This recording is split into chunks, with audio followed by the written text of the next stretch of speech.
नमस्कार, सवाल इंडिया का देख रहे हैं आप। मैं हूं ताबिश हुसैन और आज सवाल इंडिया का यहां पर बिहार से, क्योंकि बिहार में राजनीतिक माहौल गर्मा गया है। बीजेपी के बड़े नेता और हरियाणा के मुख्यमंत्री नायब सिंह सैनी के बयान ने सियासी गलियारों में हलचल पैदा कर दी है। सैनी के बयान ने बिहार में नई राजनीतिक बहस को जन्म दे दिया है। ये बयान बिहार के सीएम चेहरे पर है। सैनी ने कहा कि इस बार बिहार का चुनाव सम्राट चौधरी के नेतृत्व में लड़ा जाएगा। आपको बता दें कि सबसे पहले ये जो मामला है, इनका ये बयान है, ये एक सियासी वजह तूल की वजह बन गया है, क्योंकि आरजेडी ने हाथों हाथ लेते हुए इस पर प्रतिक्रिया जो है वो देना शुरू कर दिया है। लेकिन सबसे पहले आपको सुनाते हैं कि नायब सिंह सैनी ने यहाँ पर क्या कहा। भाइयों, सम्राट चौधरी जी बैठे हैं। हरियाणा के बाद इब्जा बिहार की बारी है।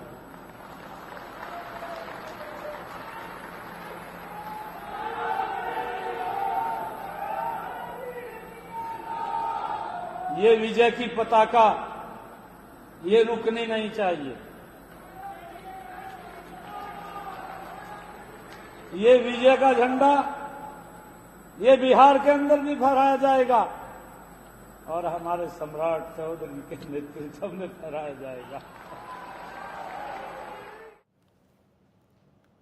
सैनी ने यह बयान दिल्ली में रविवार को महात्मा ज्योतिबा फुले जयंती पर आयोजित राष्ट्रीय जागृति महासम्मेलन में दिया था। सैनी ने जिस समय ये बयान दिया उस समय सम्राट चौधरी और बीजेपी के राज्यसभा सांसद उपेंद्र कुशवाहा समेत पार्टी के बड़े नेता मौजूद थे। सैनी के इस बयान पर आरजेडी नेता तेजस्वी यादव ने चुटकी ली है। आरजेडी का कहना है कि बिहार में कौन सीएम होगा, इसे लेकर बीजेपी और जेडीयू आपस में ही भिड़े हुए हैं। मतलब इनका कहना है स्पष्ट कि नीतीश कुमार जी बिहार के मुख्यमंत्री नहीं होंगे। अगर भाजपा के एक मुख्यमंत्री का ये बयान आता है तो इसको गंभीरता से लेनी चाहिए। और वो राष्ट्रीय कार्यकारिणी के सदस्य हैं, यानी बीजेपी की इंटरनल जो मीटिंग हुई है वो इनके जुबान पे खुलेआम ये इन्होंने बोल दिया है।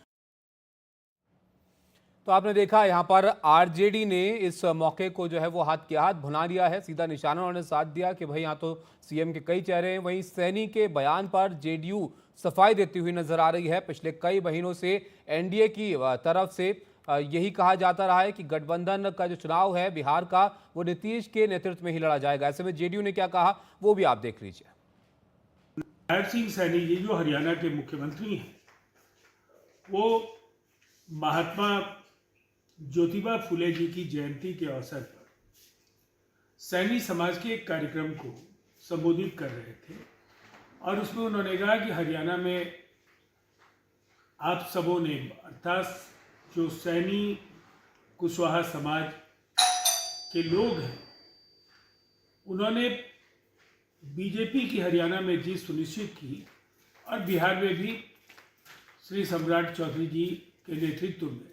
इस बयान में कहा ऐसा है कि उन्होंने बिहार के अगले मुख्यमंत्री के रूप में सम्राट चौधरी जी की चर्चा की। दरअसल ऐसी भ्रांतियां जानबूझ करके फैलाया जाना ये बेहद शर्मनाक और दुर्भाग्यपूर्ण है। तो आपने प्रतिक्रिया यहाँ पर देखी, लेकिन सैनी के बयान के बाद अब कई तरह की बातें भी यहाँ पर हो रही हैं। जाहिर तौर पर विपक्षी पार्टियां कह रही हैं कि बिहार में नीतीश कुमार को निपटाने की तैयारी हो रही है। वहीं ये भी चर्चा है कि इस तरह का बयान इसलिए दिया गया ताकि बिहार में सियासी माहौल भांपा जा सके। अब क्या इसके मायने हैं ये तो यहाँ पर देखना होगा, आने वाला वक्त ही बताएगा। लेकिन ये जरूर तय है कि इससे सियासत यहाँ पर जरूर गरमा रही है। जिस तरह की प्रतिक्रिया लगे हाथों यहाँ पर आरजेडी ने दे दी है और सवाल इस बात पर यहाँ पर खड़ा कर दिया है कि नीतीश कुमार किस स्थिति में होंगे बिहार के इस चुनाव में। क्या उनके नेतृत्व में एनडीए चुनाव लड़ेगी? अगर लड़ी और सत्ता में वापस लौटे तो क्या नीतीश कुमार ही मुख्यमंत्री होंगे? ये बड़े यहाँ पर सवाल हैं। हमारे साथ खास मेहमान जुड़ रहे हैं इस पर चर्चा करने के लिए। संजय जी हैं स्टूडियो में हमारे साथ मौजूद हैं, वरिष्ठ पत्रकार हैं। रवि उपाध्याय हैं, वरिष्ठ पत्रकार हैं बिहार से, वो भी हमारे साथ जुड़े हैं। रवि जी, पहले आपके पास ही आता हूं क्योंकि बिहार की सियासत तो ज़बरदस्त यहाँ पर गरमा रही है। अब इसमें आपको यहाँ पर क्या लग रहा है? क्या इसके कुछ ज़्यादा मायने निकालने की यहाँ पर ज़रूरत है या फिर ये बिहार में सियासी माहौल को भांपा जा रहा है? नहीं, देखिए, सबसे बड़ी बात जो हम देख पा रहे हैं कि आप देखिए, पहले नायब सिंह सैनी निश्चित रूप से महात्मा फुले की जो उनकी बैठक में वह बोल रहे थे, तो तो महात्मा फूले जिस समाज से आते हैं उसी समाज से सम्राट चौधरी भी आते हैं, यह बात भी समझा जा सकता है, वह कोई बड़ी बात नहीं है। लेकिन इसको आप थोड़ा सा पहले आप चलिए तो देखिए कि भारतीय जनता पार्टी के कई ऐसे कद्दावर जो नेता हैं जिनकी कहीं ना कहीं धमक और चमक है, और वो पूर्व केंद्रीय मंत्री अश्विनी चौबे का बयान बीते दिन आप देख लीजिए, जिस तरीके से नीतीश कुमार के बारे में उन्होंने क्या कहा, हम लोगों ने इस पर बातचीत चर्चा भी की थी।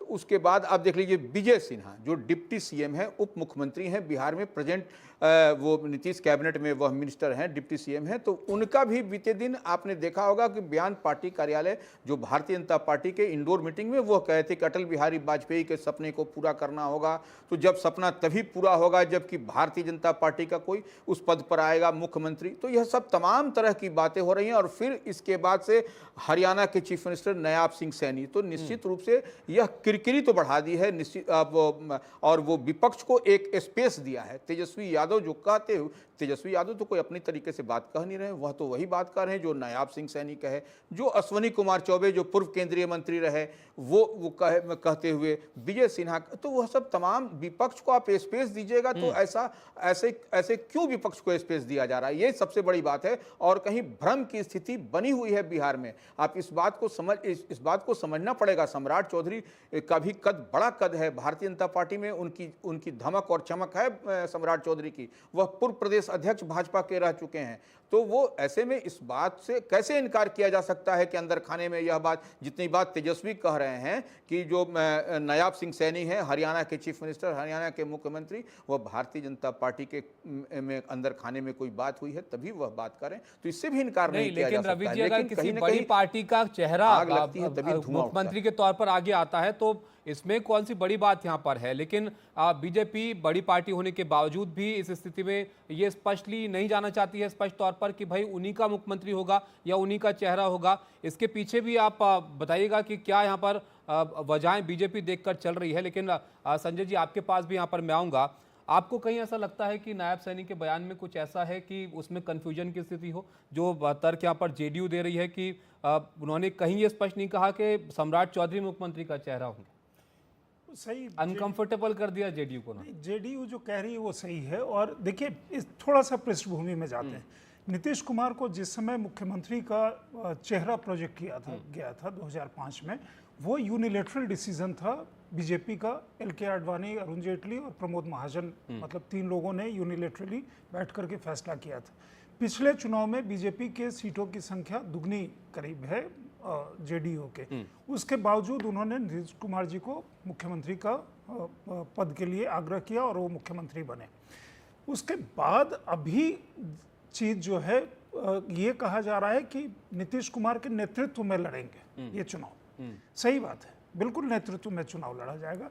लेकिन एक चीज ये भी तथ्य है कि नीतीश कुमार जी के स्वास्थ्य संबंधी कारणों से उनका जो समर्थक वर्ग है उसमें भी ये चिंता का एक विषय है। बिहार काफ़ी बड़ा राज्य है।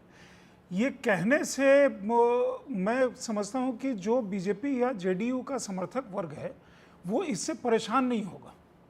एक चीज़ है कि नीतीश कुमार जी को जो ड्यू रिस्पेक्ट होता है सभी जगह जहाँ भी है वो ड्यू रिस्पेक्ट दिया जा रहा है, केंद्र में हो, प्रदेश में हो, बाकी चीज़ें में हो, उनको वो चीज़ की जा रही है। प्लस बाकी आप देखेंगे स्वास्थ्य कारणों से भी बीजेपी ज़्यादा एक्टिव है कि उनका जो भी चीज़ें समुचित ढंग से उनके साथ हो सके। तो इसलिए कहीं ये बात सुगबुगाहट तो ऐसी हो सकती है। नहीं तो सुगबुगाहट यहाँ पर संजय जी क्यों है, ये भी जरा आप समझाइए। मुख्यमंत्री, प्रधानमंत्री कह चुके हैं लाडले मुख्यमंत्री हैं वो, इसके अलावा विजय कुमार सिन्हा कह चुके हैं कि बिहार के मुख्यमंत्री वो रहेंगे, एनडीए के नेता हैं। इसके अलावा और क्या यहाँ पर चाहिए? कंफ्यूजन क्यों है जेडीयू? क्या महाराष्ट्र के चुनाव के बाद एक संशय है उनके? नहीं, महाराष्ट्र के चुनाव के बाद देखिए महाराष्ट्र की स्थिति अलग थी हमेशा से, बिहार की स्थिति अलग थी। जिस समय बीजेपी के साथ आई थी समता पार्टी, वो छोटी पार्टी थी। उसके बाद ग्रेजुअली बीजेपी ने उनको लालकृष्ण आडवाणी और अटल बिहारी वाजपेयी ने उनको वो लीवे दिया जहां वो सीनियर पार्टनर हुए। यहाँ तक कि झारखंड में अगर राज्यसभा के सीटें होती थी तो जेडीयू को वो सीटें चली जाती थी। तो इस तरह से नीतीश कुमार के कद को, या नीतीश कुमार ने जिस तरह का राज चलाया वो भी अप्रिशिएबल है। वहाँ से नीतीश कुमार को आप किसी भी तरह से बिरेट नहीं करेंगे। उनको सम्मान से लेकर के जाएंगे। इशू उनके स्वास्थ्य का है कि क्या नीतीश कुमार 2024 के अंत के बाद के अगले 5 साल के लिए उनका स्वास्थ्य इस तरह का होगा। उनका जो कद है, उनकी जो बाकी चीज है, उनकी जो सोच है, समझ है, वो सब अपनी जगह पे है। तो इसलिए ये संभव है कि एक पॉइंट पे जाकर के नीतीश जी ही चुनाव के बाद कहें हम नहीं जानते क्या होगा, या उसके बाद की परिस्थितियां क्या होगी हम नहीं जानते। लेकिन जैसा आपने वक्फ बिल में देखा कि लगा कि बहुत तनातनी हो जाएगी और जेडीयू ने कहा कि हमने 1-2 डिमांड रखी, वो डिमांड पे क्या होगा, और अंत में आपने क्या देखा, राज्यसभा में ललन सिंह और लोकसभा में ललन सिंह और राज्यसभा में संजय झा ने जिस तरह से पुरजोर समर्थन दिया। तो कहीं से मुझे नहीं लगता कि इसको लेकर के अलायंस के अंदर ही है। चुनाव के पहले या इस समय जो बात हो रही है उसमें सब लोग इस इशू को रेकअप नहीं करना चाहते। तेजस्वी यादव स्वाभाविक तौर पे इस चीज को रेकअप करेंगे। इधर से कहीं कोई नीतीश जी के अंदर कोई दर्द है तो छलक के बाहर आ जाए। इधर से इस इशू को बिहार का लीडरशिप जो है, बिल्कुल आपने बहुत महत्वपूर्ण बात यहाँ पर उठाई। लेकिन रवि जी बहुत संक्षिप्त में आप भी इसका जवाब दीजिएगा कि देखिए चुनाव दर चुनाव सहयोगी कोई भी रहा हो, मुख्यमंत्री नीतीश कुमार रहे हैं, जेडीयू की स्थिति वहां पर कैसी भी रही हो, लेकिन अभी जेडीयू सबसे बड़ी पार्टी नहीं है, सीटें उनकी कम हैं। इस चुनाव से पहले आप कैसी स्थिति में जेडीयू को देखते हैं, और क्या आपको इस बात की संभावना लगती है कि नीतीश कुमार से इतर भी वहां पर सियासत चल सकती है, मुख्यमंत्री से हटकर भी नीतीश कुमार जो है वहां पर एक ताकतवर नेता की भूमिका में रह सकते हैं? देखिए, एक बात तो मानना पड़ेगा, नीतीश कुमार का एक ऐसा चेहरा है और वो भारतीय जनता पार्टी कह लीजिए एनडीए के लिए वह जरूरी और मजबूरी दोनों है, क्योंकि उनके पास में जो आधी आबादी जो चुप्पा वोटर की बात आती है वो महिला उनके पास में है। इस बात से कोई नहीं इनकार किया जा सकता, क्योंकि आप देख सकते हैं 2024 में लोकसभा का चुनाव हुआ, भारतीय जनता पार्टी कितनी सीट पर लड़ी और जेडीयू कितनी सीट पर लड़ी। देखिए उसका स्ट्राइक रेट कितना बेहतर रहा जेडीयू का, इस बात को समझना पड़ेगा। और तो वह कहीं ना कहीं नीतीश कुमार का तो इकबाल है, लेकिन जो अभी बार बार जो बात चर्चा हो रही है स्वास्थ्य का, जी हेलो जी, आपने कहा जरूरी और मजबूरी दोनों है, तो मजबूरी क्यों है आपको क्या लगता है? नहीं, देखिए जरूरी इसलिए कि उनके पास में वो वोटर, मजबूरी इसलिए कि वैसा चेहरा भारतीय जनता पार्टी के पास में कोई नहीं है नीतीश कुमार के के पास जो चेहरा है, क्योंकि देखिए नीतीश कुमार के पास में अल्पसंख्यक भी उनके साथ जुड़ते हैं, यह सबसे बड़ी बात है। यह आपको भारतीय जनता पार्टी के साथ देखिएगा तो भारतीय जनता पार्टी को देख करके जिस तरह लाल कपड़े को देख करके सांड भागता है, उसी तरह से अल्पसंख्यक भी भागते हैं उससे। तो वो इस चीज को आप कैसे इनकार कर सकते हैं कि नीतीश कुमार जरूरी और मजबूरी नहीं है भारतीय जनता पार्टी के। चलिए, तो नीतीश कुमार अभी भी बहुत जरूरी और कहीं ना कहीं मजबूरी भी यहाँ पर है बिहार की सियासत में। अब देखना होगा कि आगे किस तरह से चीजें बढ़ती हैं। लेकिन एक बयान नायब सैनी का जिसकी वजह से सियासी हलचल जरूर बिहार में तेज हो गई है। बहुत शुक्रिया आप दोनों का हमारे साथ जुड़ने के लिए और बेहतर तरीके से समझाने के लिए कि बिहार की सियासत में कितनी बड़ी हलचल इस बयान के बाद पैदा हो सकती है। बहरहाल आगे बढ़ेंगे। हरियाणा के हिसार में नए वक्फ कानून पर पीएम मोदी ने विपक्ष पर निशाना साधा है। पीएम ने कहा कि मुस्लिम को अध्यक्ष क्यों नहीं बनाती है कांग्रेस, वोट बैंक के लिए कांग्रेस ने कानून बदला। पीएम ने कहा कि वक्फ को कांग्रेस ने संविधान से ऊपर बना दिया। नरेंद्र मोदी जी का आप सबके करतल ध्वनि के साथ प्रधानमंत्री महोदय का वंदन अभिनंदन। इस अवसर पर मंच पर गरिमामयी उपस्थिति है। फल तैयार गेहूं की सुनहरी बालियों का गुच्छा और उसमें कमल के फूल जो हमारी आस्था का आध्यात्मिकता का प्रतीक। मुख्यमंत्री महोदय से देश आजाद होने के बाद 2013 तक वक्फ का कानून चलता था, लेकिन चुनाव जीतने के लिए,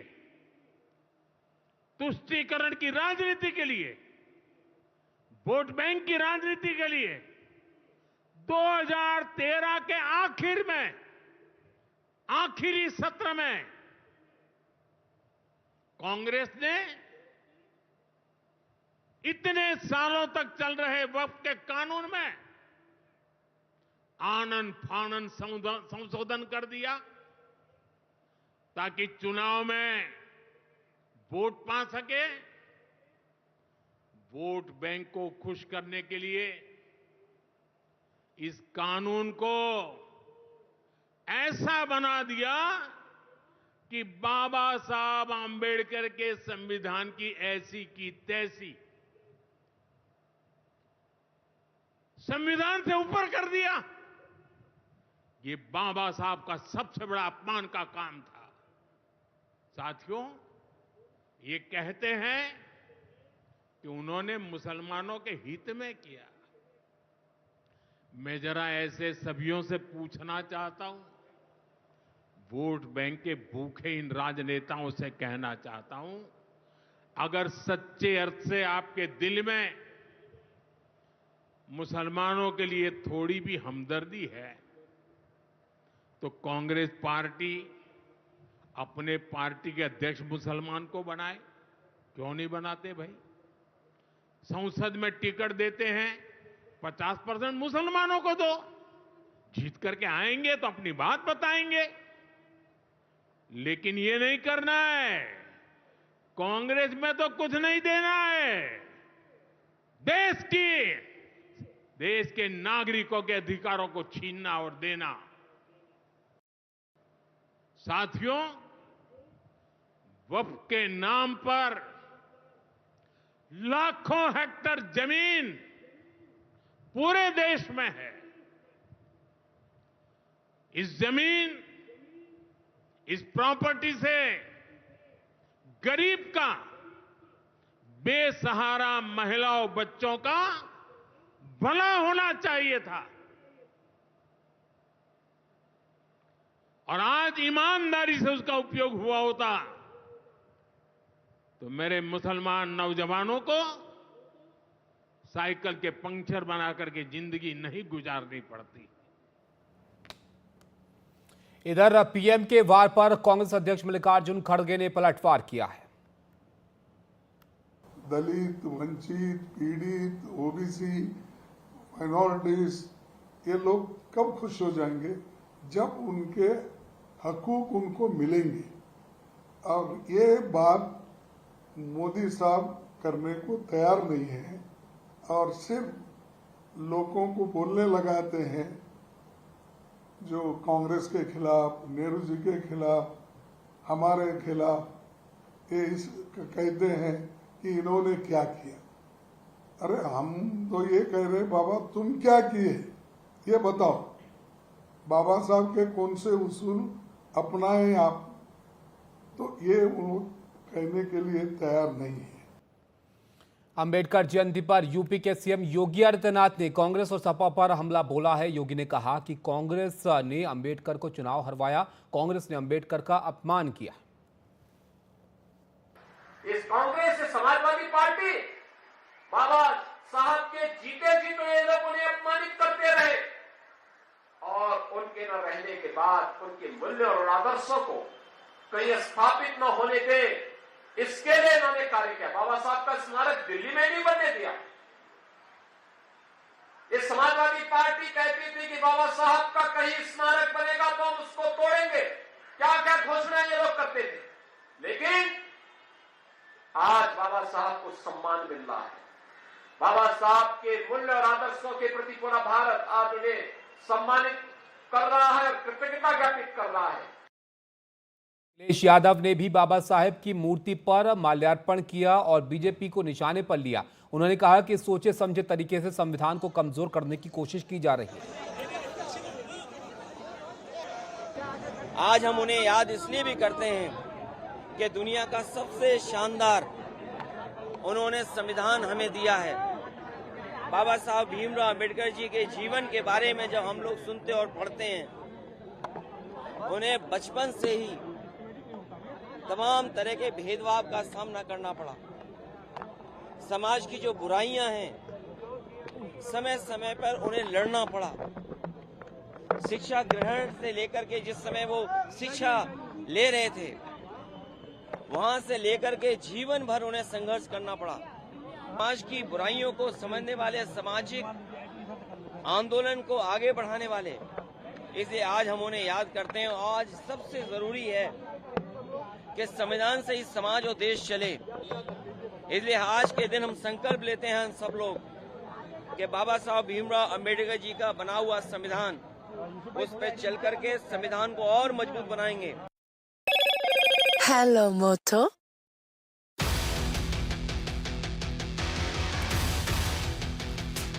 Motorola, India's leading AI smartphone brand. अब आपको दिखाते हैं मोटोरोला प्रेजेंट्स हेडलाइंस।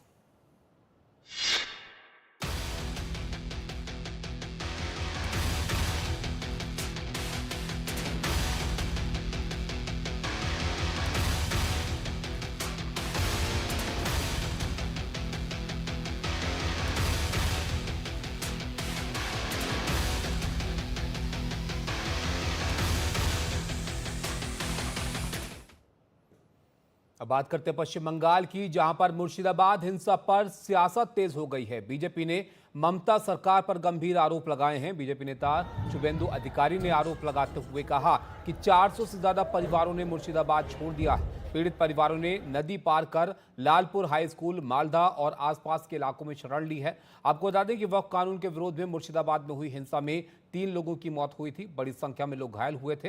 हिंसा के आरोप में अब तक 150 लोगों को गिरफ्तार किया जा चुका है। कोलकाता हाईकोर्ट पहले ही केंद्रीय बलों की तैनाती का आदेश कोर्ट की तरफ से दिया गया है।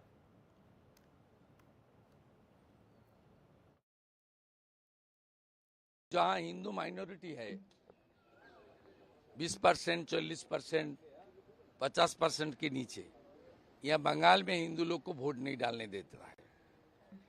ये तो बहुत बार साबित हो गया ना। फिर जो माहौल बना है मोथाबाड़ी से लेकर मुर्शिदाबाद तक, ये ईसीआई को अभी से सोचना चाहिए। जहां हिंदू माइनॉरिटी है वो हिंदू लोग को वोट डालने नहीं देगा। निधन तो उनका लोग किया, घर में घुसपैठ किया हरगोविंद दास चंदन दास को। पूरा बंगाल 16 को हिंदू शहीद दिवस मनाएगा।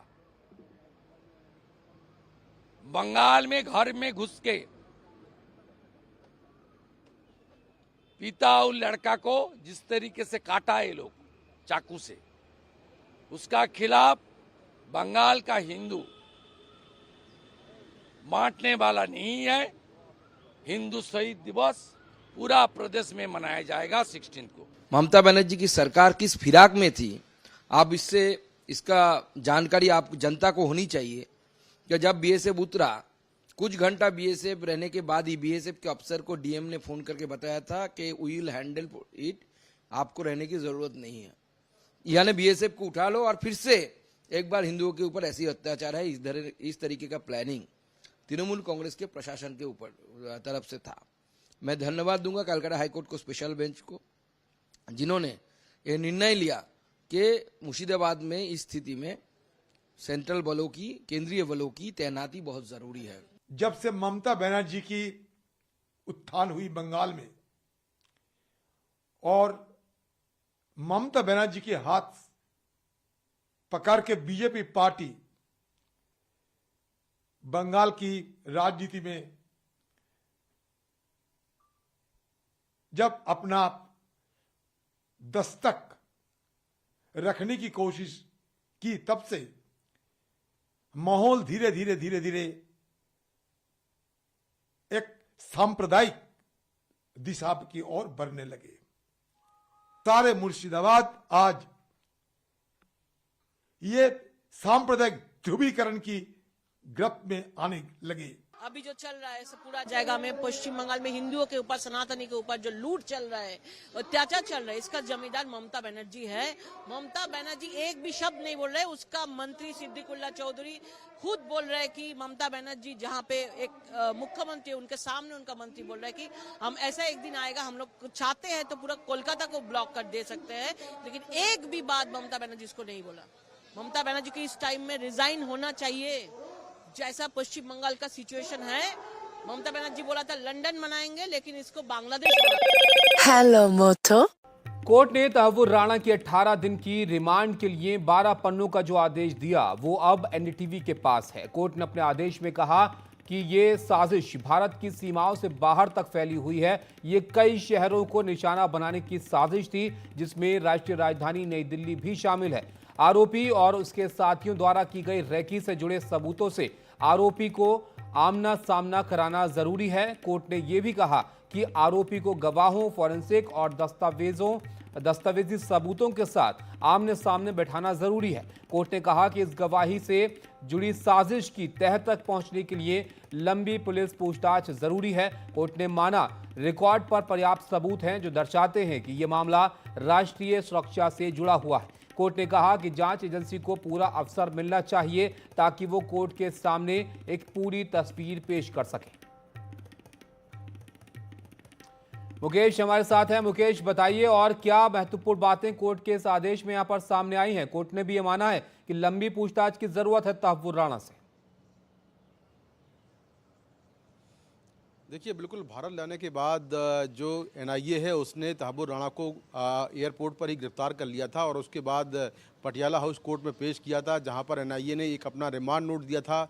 रिमांड नोट में क्या था ये तो मालूम नहीं चल सका है, क्योंकि उसमें बहुत सारी दलीलें थी जिनके बेसिस पर रिमांड मांगा गया था कि इस केस की इस मामले की जो पूरी कॉन्स्पिरेसी है उसका पता लगाना है, जो गवाह हैं उनके सामने बिठाकर पूछताछ करनी है। इस तरह की बातें रिमांड नोट में थी। हालांकि पूरा रिमांड नोट तो हमारे पास नहीं है, लेकिन जो कोर्ट का ऑर्डर है वो हमने एक्सेस किया है, वो पढ़ा है। उसमें साफ तौर पर ये लिखा हुआ है कि जो 12 पन्नों का ये पूरा ऑर्डर है उसमें ये लिखा हुआ है कि जो कॉन्स्पिरेसी है मुंबई हमलों की, वो भारत की भौगोलिक सीमाओं से परे है, यानी कि देश के बाहर ये कॉन्स्पिरेसी रची गई है। इसकी गहराई, इस कॉन्स्पिरेसी की जो पूरी कॉन्स्पिरेसी है ये काफ़ी गहराई से रची गई है। इसीलिए इस पूरी कॉन्स्पिरेसी को अनर्थ करना बहुत ज़रूरी है। जो गवाह हैं उनके सामने बिठाकर पूछताछ करना बहुत ज़रूरी है। ये मामला राष्ट्रीय सुरक्षा का है। जो सबूत अब तक मिले हैं उन सबूतों को सामने रखकर पूछताछ करनी जरूरी है। और ये भी कहा है कि ये पूरा जो मामला है एक राष्ट्रीय सुरक्षा का है और जो पूरी कॉन्स्पिरेसी है, ख़ास तौर से जो भारत के अलग अलग शहर हैं जिसमें राष्ट्रीय राजधानी दिल्ली भी शामिल है, उसको भी निशाना बनाने की प्लानिंग थी। तो इस तरह से जो एनआईए ने सबूत रखे हैं वो ऑन रिकॉर्ड सबूत पर्याप्त हैं राणा को कस्टडी देने के लिए। और इन्हीं सबूतों के बेसिस पर कोर्ट ने तहव्वुर राणा को 18 दिन की कस्टडी दी है और 18 दिन तक वो एनआईए की पूछताछ में रहेगा, एनआईए के मुख्यालय में रहेगा।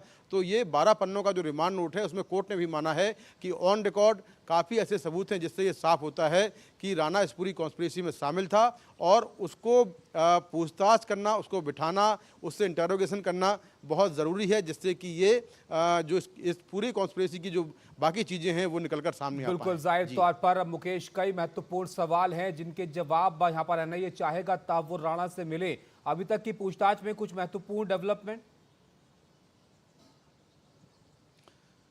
देखिए, डेवलपमेंट अभी एक्चुअली एनआईए क्या कुछ एनआईए की पूछताछ में बता रहा है, लेकिन ये तो अभी बहुत ज़्यादा चीज़ें निकलकर सामने नहीं आ पा रही हैं। लेकिन जानकारी यही मिली है कि दुबई में वो एक शख्स से मिला था। वो शख्स कौन था जो कि इस पूरी मुंबई हमलों का मास्टरमाइंड था, कॉन्स्पिरेटर था, उसके बारे में पूछताछ चल रही है।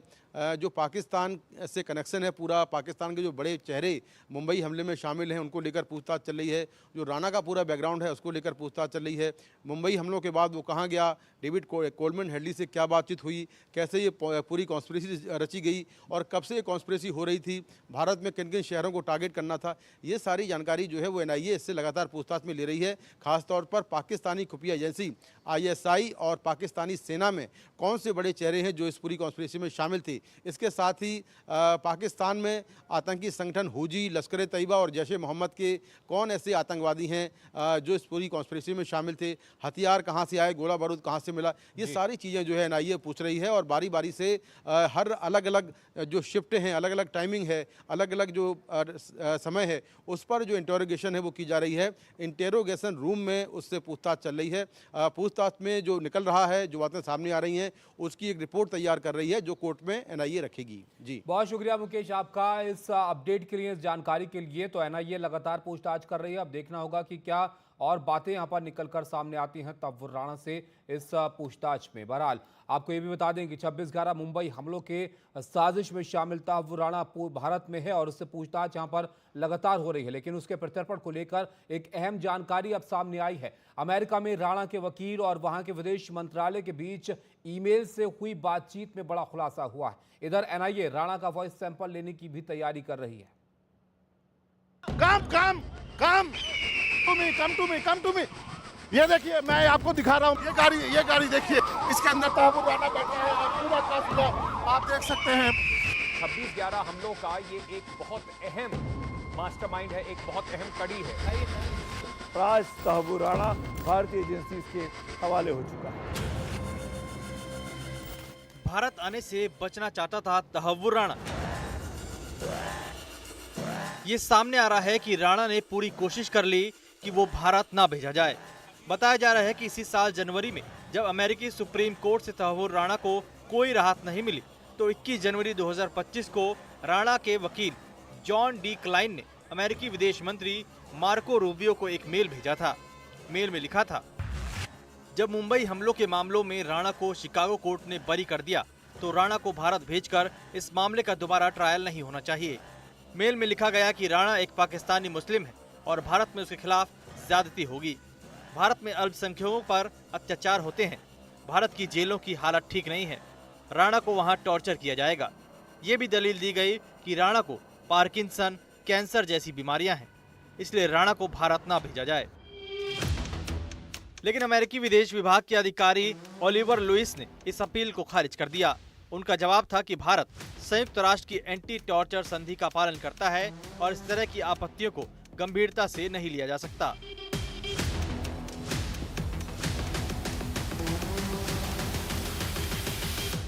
मेल ट्रेल के आखिरी 2 पन्नों में मार्को रूबियो के ऑफिस की ओर से यह स्पष्ट कर दिया गया कि वो प्रत्यर्पण रोकने के पक्ष में नहीं है।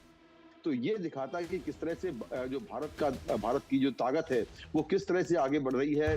जो भारत कहीं भी कोई किसी देश में कोई क्राइम करता है, भारत में क्राइम करता है, कहीं भी हो, वो दुनिया के किसी भी कोने से भारत लाया जा सकता है। तो ये भारत की बढ़ती हुई ताकत को दिखाता है। और अमेरिका ने तहव्वुर राणा की वकील की जो अर्जी थी उसको खारिज करते हुए तहव्वुर राणा को भारत भेजा। तो ये दोनों की बातचीत का जो मेल ट्रेल है वो एनडीटीवी को मिला है, जिसमें साफ तौर पर देखा जा सकता है कि किस तरह से अमेरिका ने तहव्वुर राणा के वकील की तमाम जो बातें थी उनको दरकिनार करते हुए तहव्वुर राणा को भारत भेजा। इधर भारत में एनआईए ने राणा से जुड़ी जांच तेज कर दी है। खबरों के मुताबिक एनआईए अब राणा का वॉइस सैंपल लेने की तैयारी में है, जिससे उसके कॉल रिकॉर्ड से मिलान किया जा सके। एनआईए सूत्रों के मुताबिक राणा के वॉइस सैंपल एनआईए हेडक्वार्टर में ही लिए जा सकते हैं। इसके लिए सीएसएफएल के विशेषज्ञों की मदद ली जाएगी। हालांकि वॉइस सैंपल लेने के लिए आरोपी की सहमति जरूरी होती है। यदि राणा मना करता है तो जांच एजेंसी कोर्ट को सूचित करेगी, जिससे चार्जशीट के समय राणा की मुश्किलें पड़ सकती हैं। तहव्वुर राणा का जो वॉइस सैंपल है उसको लेने के लिए वो कोशिश कर सकती है। और अगर तहव्वुर राणा इसकी परमिशन देता है तो तहव्वुर राणा का वॉइस सैंपल लिया जाएगा। ये वॉइस सैंपल सीएफएसएल के एक्सपर्ट लेंगे और अगर ये वॉइस सैंपल उस कॉल रिकॉर्डिंग से मैच हो गया तो ये साफ हो जाएगा कि मुंबई हमले के दौरान जो तहव्वुर राणा है वो डेविड कोलमन हेडी से बातचीत कर रहा था और पूरी कॉन्स्पिरेसी में शामिल था। तो ये कोर्ट में काफी इंपॉर्टेंट एविडेंस होने वाला है अगर वॉइस सैंपल मैच कर जाएगा। 26/11 हमलों की जांच से जुड़ा ये मामला अब निर्णायक मोड़ पर पहुंचता दिखाई दे रहा है।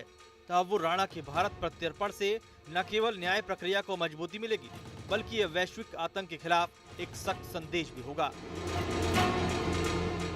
नई दिल्ली से मुकेश सिंह सिंगर की report, NDTV India.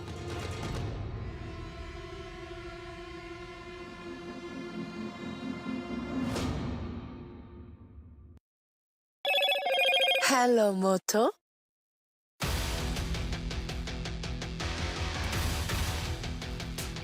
Motorola, India's leading AI smartphone brand. आगे देखिए मोटोरोला प्रेजेंट्स हेडलाइंस।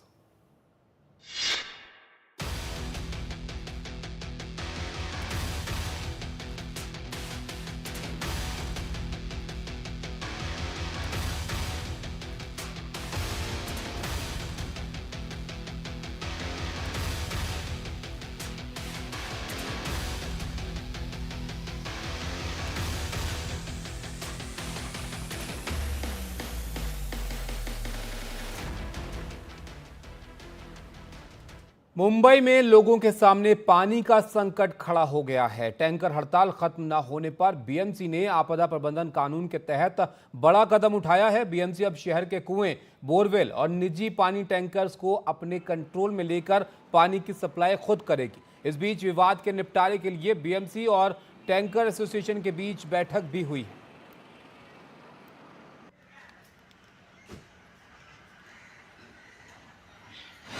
अभिषेक और सुजाता हमारे सहयोगी इस मामले पर और ज्यादा जानकारी के लिए हमारे साथ जुड़ रहे हैं। अभिषेक, सबसे पहले तो इस बैठक के बारे में आप बताइए, 4 बजे तक फैसला लेने की बात थी, यहाँ पर कोई निर्णय ले पाए हैं क्या?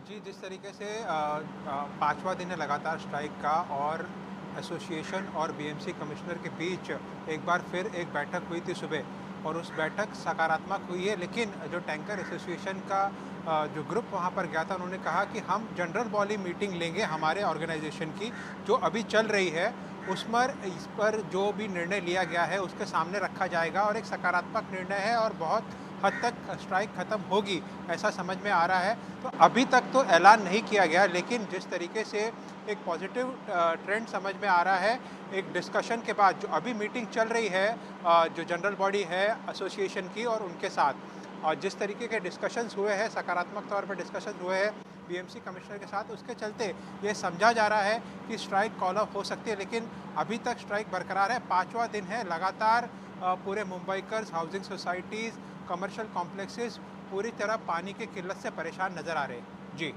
सुजाता, ये गाइडलाइंस जिसको लेकर ऐतराज यहाँ पर टैंकर जता रहे हैं, इनके बारे में जरा आप बताइए, क्या सुधार की जरूरत वहाँ पर है इस दिशा में, जो ये मानने के लिए तैयार नहीं है टैंकर वाले वहाँ पर, और किस तरह की परेशानियां लोगों के सामने खड़ी हो रही हैं इससे?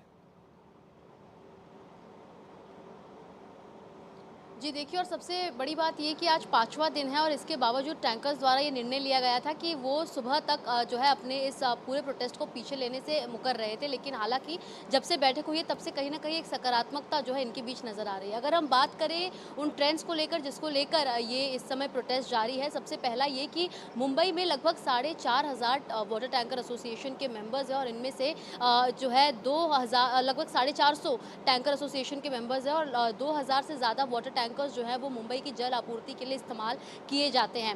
बीएमसी के लिए वाटर टैंकर्स एसोसिएशन के साथ मिलकर काम करना बहुत ज़्यादा ज़रूरी है, लेकिन क्योंकि बीएमसी द्वारा हाल ही में कई सारे गाइडलाइंस जारी किए गए थे जिसमें इन वाटर टैंकर्स एसोसिएशन को ये जानकारी दी गई थी कि बिना एनओसी के जो वाटर टैंकर्स ऑपरेट होते हैं उन्हें अब रोका जाना चाहिए और 200 वर्ग मीटर तक कुएं में ही जो है पानी निकाला जा सकता है। इसके अलावा मुंबई के जिन बोरवेल और कुएं से ये वाटर टैंकर्स पानी लेते हैं, इन्हें उठाकर जो है लोगों के सोसाइटी या उनके ऑफिस तक सप्लाई करते हैं, वहाँ पर अब एक कुएं से जितने नंबर के वाटर टैंकर्स अभी पानी लेते हैं उतने नंबर्स को है घटाना होगा, यानी कम टैंकर्स अब एक कुएं से पानी ले सकेंगे। तो ऐसे कई सारे रूल्स और नियम जो है वो बीएमसी ने इन वाटर टैंकर्स एसोसिएशन के सामने रखा था, जिससे असहमति जताते हुए ये इस स्ट्राइक पर चले गए थे। हालांकि इनका कहना है कि ये थोड़ी सी ढील चाहते हैं, बीएमसी द्वारा इतने सख्त गाइडलाइंस के अंतर्गत ये काम करना इनके लिए और ज्यादा मुश्किल हो जाएगा। क्या ढील इनको चाहिए सुजाता, क्या बात सामने आ रही है? हालांकि लगातार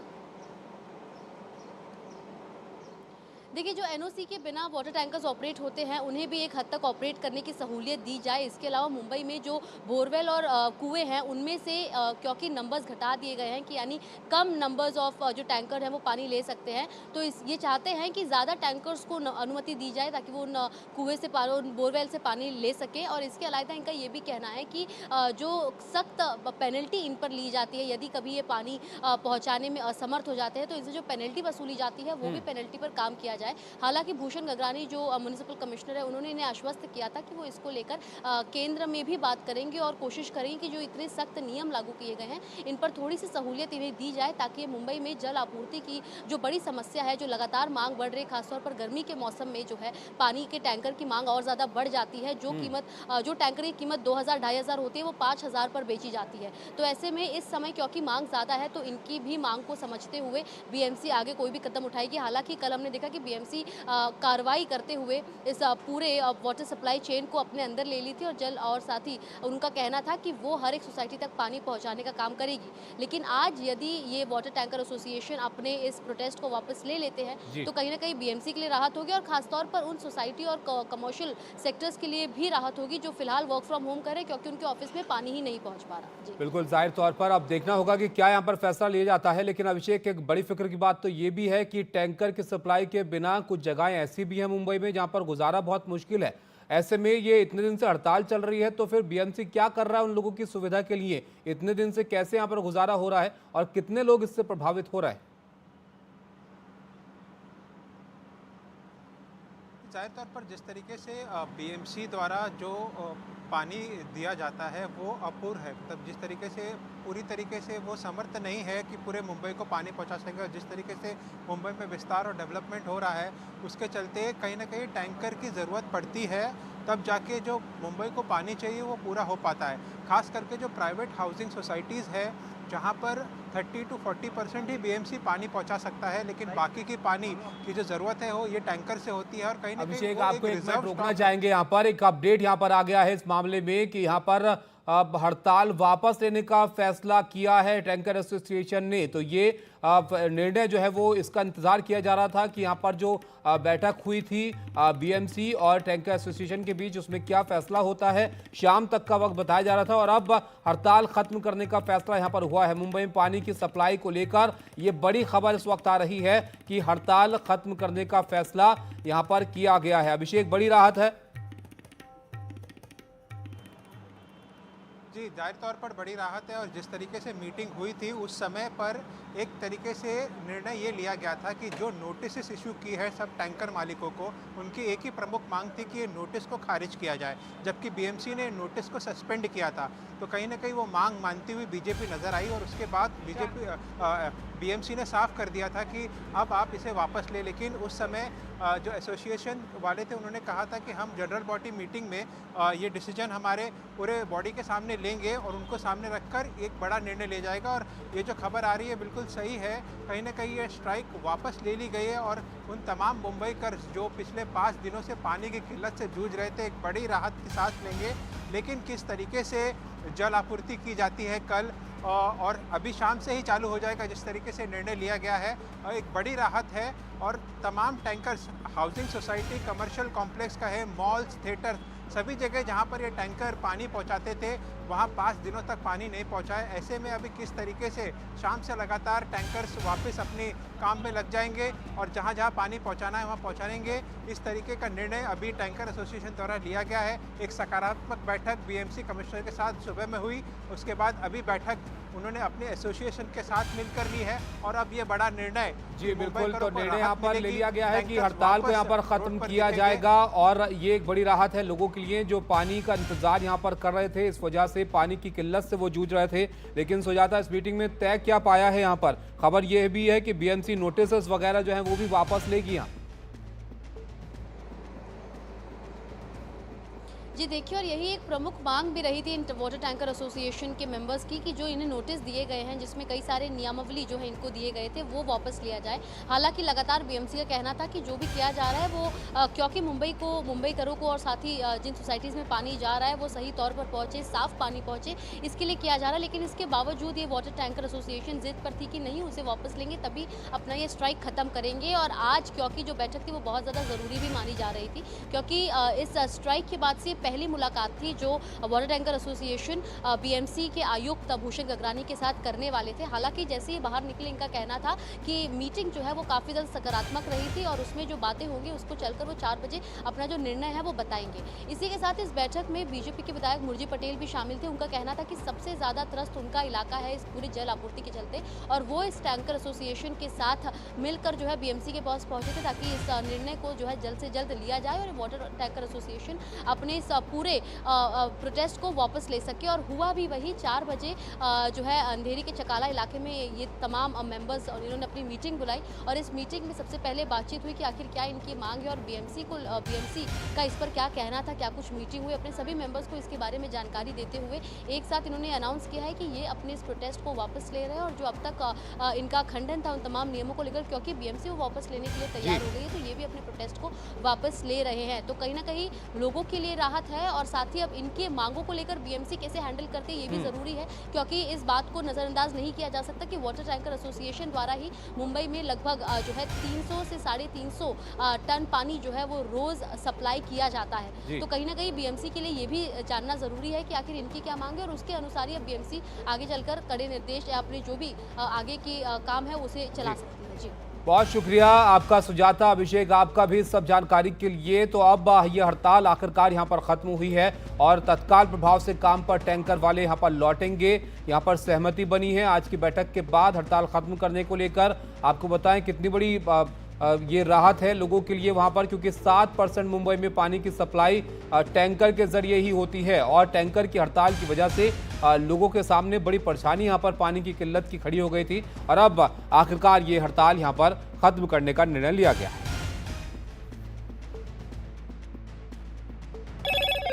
Hello, Moto.